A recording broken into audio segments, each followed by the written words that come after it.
今日はですね、なんと開封したいカメラが2つあります。はい、どうもこんにちは、なぎこです。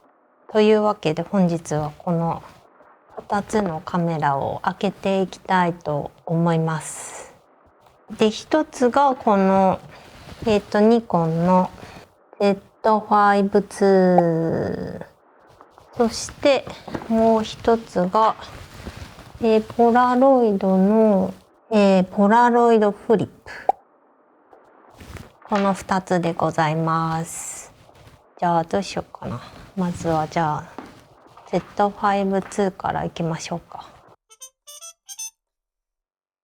はい。というわけで Z5 II を購入しました。なぜZ5 II を購入したかというと、もう使わなくなってしまった E マウントのカメラとレンズがあったので、それを手放してこの子を迎えた感じです。そもそも ZF のバックアップのカメラは何か持っとかないとなと思ってて、Z7 II とすごく迷ったんですけど、一旦動画も N ローが撮れるということで、このアトリエにもう置いておく専用の1台としてZ5 II を買いました。とはいえ私は高画素機が本当は欲しかったので、Z7 III が出たりしたら買い替えると思います。はい、手元バッグを写しといてもしょうがないので開けます。パカパカパカッと。今どうやらですね、キャンペーン中でサンディスクの、エクストリームプラス 128GB のメモリーカードがついてくるみたいですね。じゃーん。さらに私この Z5 II はですね、一度も触ったことがないですすごい買い方だな。一度も触ったことがないけれども買ってしまったっていう。意外と重い。じゃーん。こちらが Z5 II でございます。でもやっぱりニコンのカメラはもうグリップがめちゃくちゃしっかりしてるので、片手でホールドした時の安定感がやっぱりさすがですね。私は結構女性にしてはかなり手が多分大きい方ではあるんですけど、Z5 II のグリップかなりしっくりきますね。で、液晶はバリアングルと。じゃあバッテリーを入れますかね。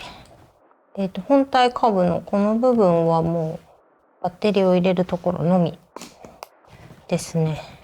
で、SD カードはここですね。はい。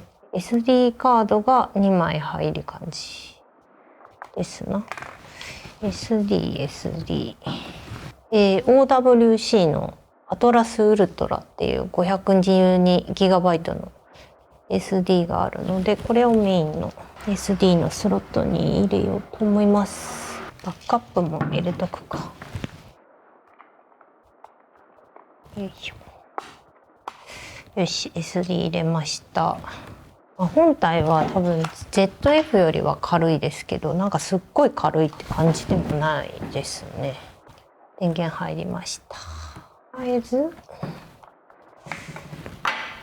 このレンズをつけますか。もろもろ設定をしないとですね。N ロー12ビットありますね。4.0K24p にしときましょう。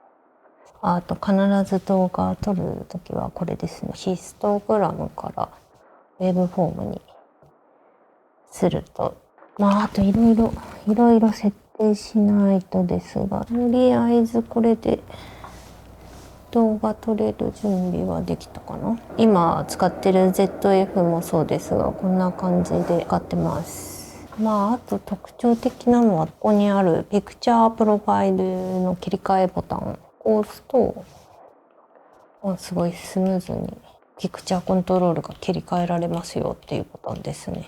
これまでアトリエで撮る動画も全部 ZF で撮ってきたんですが、Z5 II に切り替えようかなと思っております。はい。というわけで今後この Z5-2 を活用していきたいと思います。カメラ切り替えようと思ったんですけど、一旦今日は全部 ZF で撮ろうかなと思います。はい、というわけで、次はこっち。ポラロイドフリップ。去年ですね、出たポラロイドの i2 っていう、フラッグシップモデルがあるんですけども、そちらを、シュプールの連載の方で一度レビューさせていただいてて、最近出たのがこのポラロイドフリップっていう機種です。でちょうど今ですね、渋谷パルコでポップアップストアやっていて、そちらで実機も触れるし販売もしてるってことなんですけど、シュプールの連載用に撮った作例とかをすごい気に入っていただいて、ぜひフリップ使ってみてくださいということで、今回送っていただきました。ありがとうございます。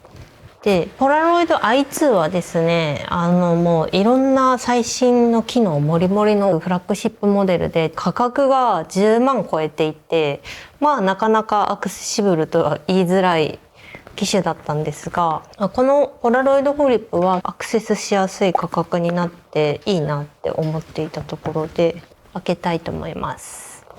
はい、そんなわけでポラロイドフリップでございます。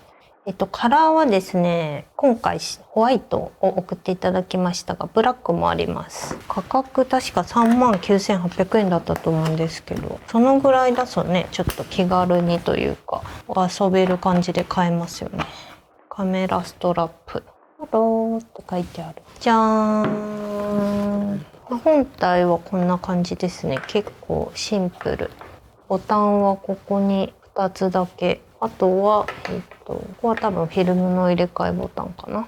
で、こいつは、フリップの名の通り、こうカッと開けると電源が入るようになって、もこの状態で撮れる。この部分がレンズカバーと電源の兼ねているとね。可愛くないですか、この顔。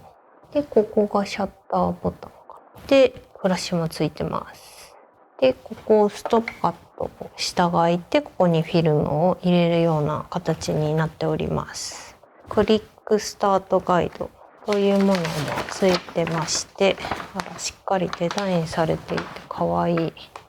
どうやらアプリがあるらしいんですけど、アプリがすごくよくできてるという噂でした。先ほどの QR 読み込むと Welcome to the Polaroid Family ということで、 Bluetooth でカメラアップデートしてねとか、保証登録してねとか、あとマニュアルここ書いてあるよとか、使い方とかいろいろありますね。で、これか。このアプリはインストールしときましょうか。最新情報チェックしてね。カメラ、フリップ、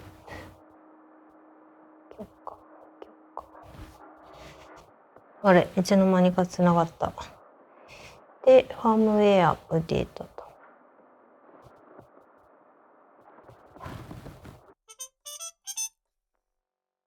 で、アップデートしてる間にフィルムです。こちら、カラーアイタイプフィルムということで、こちら8枚入りのものを一旦つけていただいてます。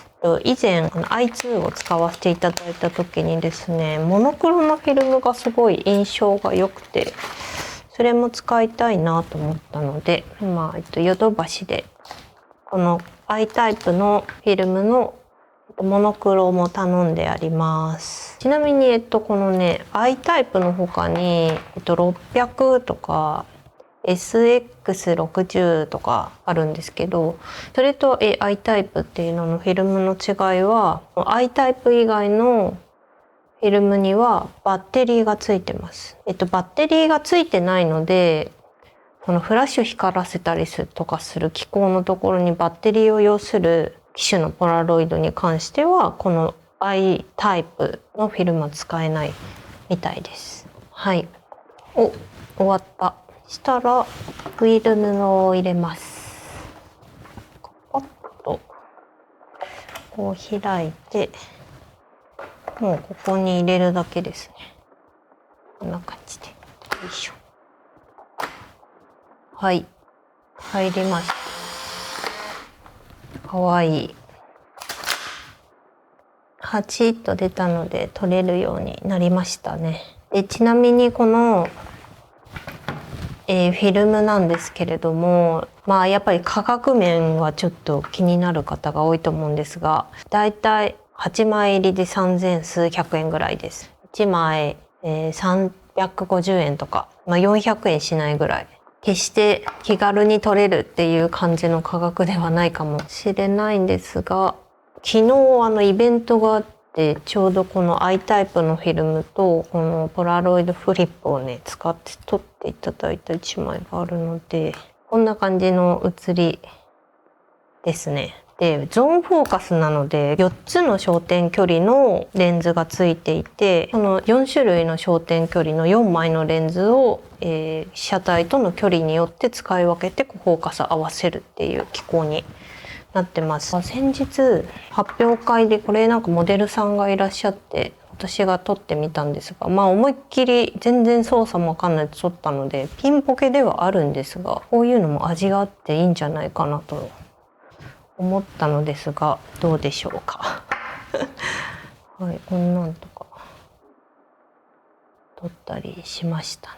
で基本的にはもう撮るものを決めてフォーカスを合わせて撮るだけなんですけど、このアプリを使うと結構いろいろねマニュアル制御できるみたいで、 F 値も選べるしシャッタースピードも選べるしフォーカスレンジも選べます。フラッシュのレベルも結構細かく設定できますし、セルフタイマーもあるし二重録音もこのアプリ内から使えます。なのでマニュアル設定して撮りたいよって方はこのアプリを使うのがおすすめっていうことを発表会でこれ撮られてた写真家さんたちもおっしゃってました。こんな感じかな。ちょっと撮ってみる？とりあえずね。ちょうどここにアジサイちゃんがあるのでアジサイでも撮るか。ちょっと暗いかな。被写体に近すぎると、インジケーターが赤く点滅しますね。露出とかもオートだからもう適当に任せて撮っちゃえばいいの。なんか全然面白みのない写真になってしまいそうですが、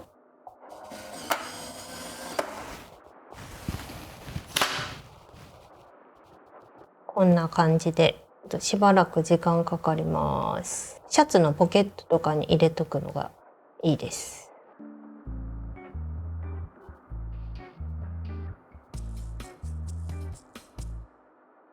そんなんで多分5分10分ぐらい経ったかな。まだできてない感じはありますが、基本的にこのポラロイドのフィルムマゼンタにわりかし転ぶので、今ここの場所みたいな真っ白な空間で撮るにはあんまり向いてないフィルムかなと思って、ここで撮るなら画前おそらくモノクロで撮った方が入るかなって思うんですが、またちょっと外に連れ出して、スナップ撮ってみたいなと思っております。はい、というわけで今回もご視聴いただきありがとうございました。次回以降の動画は多分この Z5-2 で撮影すると思います。このポラロイドフリップで撮った写真もYouTube だけでなくいろんなところで、公開していければと思ってますし、またレビュー書こうかな。はい、ちょっと未定ですが、ぜひぜひまた引き続きチェックしていただけましたら幸いです。はい、以上です。チャンネル登録またはいいねボタン、高評価いただけたら大変励みになります。ではまた次回、お会いしましょう。アジサイの作例は全然良くなかったな。